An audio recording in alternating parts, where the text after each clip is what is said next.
Hi, welcome to Dirty Little SQL. This episode is about a technique for splicing strings in SQL using what I call an auto-splicing table. The script I'm going to show you, the complete script, is on GitHub, which you can find the link below. So you don't have to worry about typing any of this out. You can just get that off GitHub and play with it yourself. So what we're doing here is we're creating a table that is going to do most of the string splicing work for us. So imagine we have a bunch of rows of data where there may be a bunch of words separated by commas, and they're in this comma data column. And we're going to splice them out starting at position 1. And we have some computed columns in this table that help us move along through the data in the comma data. Move along through the comma separated items.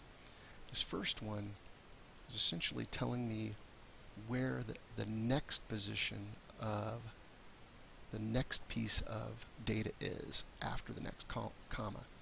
So the case statement here is essentially saying if you check the position of the next comma within comma data based on the current position, which is position column.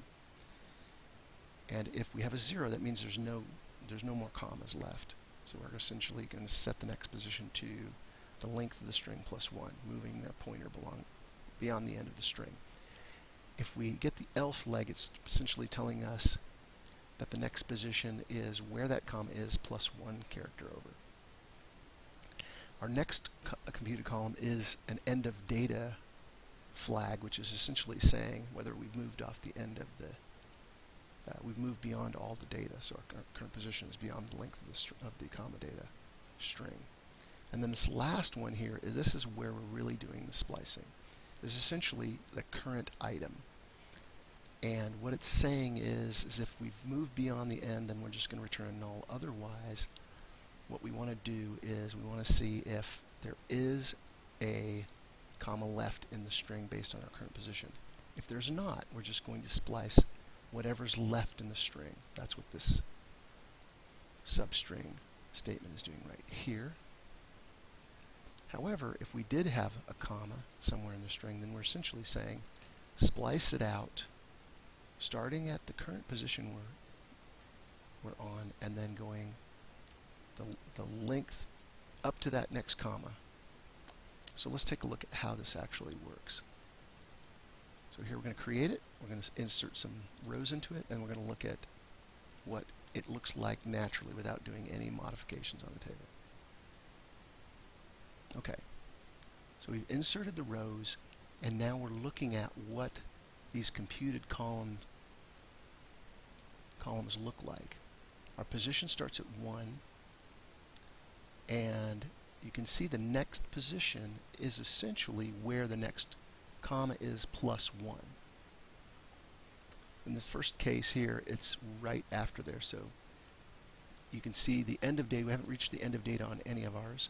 And of course, in these 3 rows here, we're getting the first item right off the top of the list.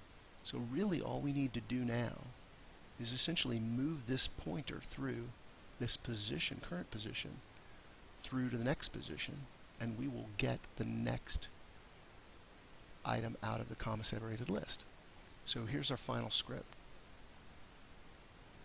Essentially create the table, insert those rows, and then we're going to, while we have data that is not, we're not at the end of the data, we're going to go ahead and update the position to the next position. We're going to output the item and row. Essentially what deleted means here is prior to the update, get me these 2 columns off of there for any auto splice row where we're not at the end of data yet. So let's take a look at how this runs. Oh, I must have highlighted something there.